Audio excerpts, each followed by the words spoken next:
그때에 미디안 사람 상인들이 지나가고 있는지라 형들이 요셉을 구덩이에서 끌어올리고 은 20에 그를 이스마엘 사람들에게 팔매 그 상인들이 요셉을 데리고 애굽으로 갔더라. 오늘 본문에서 요셉은 멀리까지 가서 양떼를 치고 있는 형제들이 걱정되신 아버지 야곱의 부탁으로 형들의 평안을 물으러 길을 나섭니다. 그런데 정작 형들의 안부를 확인하러 나선 요셉은 되려 자신의 평안이 완전히 무너지는 경험을 하게 됩니다. 본문 곳곳에서 야곱이 요셉을 얼마나 각별히 사랑했는지가 드러납니다. 형들이 양을 치러 나가 있을 때 요셉은 아버지 곁에 머물렀고 형들은 입지 못한 채색 옷을 입고 있었습니다. 그러니 요셉이 멀리서 걸어오는 모습만 봐도 형들의 마음속에 오래 쌓여온 감정들이 한꺼번에 올라왔을 것입니다. 그래서 형들은 요셉이 멀리서 오는 것을 보고 죽이기를 모의합니다. 요셉의 꿈이 이루어질지 보자며 죽이기를 모의하는 것과 요셉의 채색 옷을 벗기는 것은 아버지의 사랑의 표시, 요셉이 누리던 정체성과 지위를 함께 빼앗는 행위였습니다.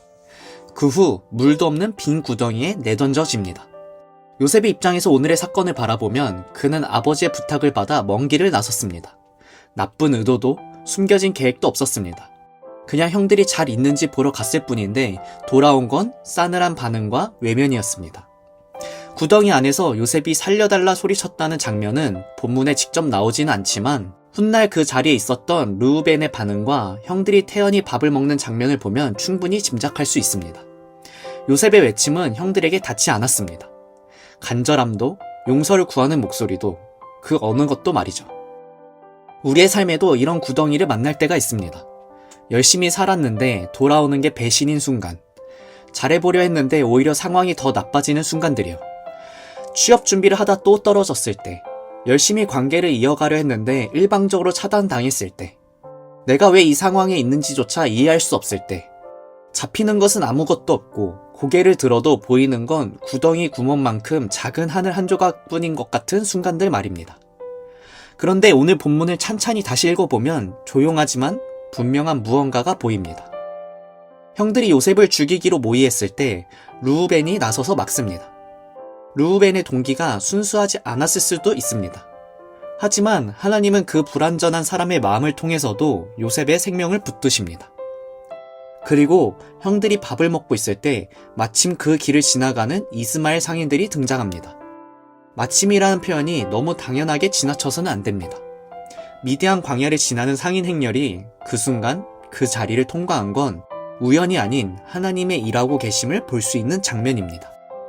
요셉은 구덩이 안에서 마주한 상황을 빠져나오기 위해 열심히 소리치느라 정작 하나님의 음성을 듣지 못했을 겁니다.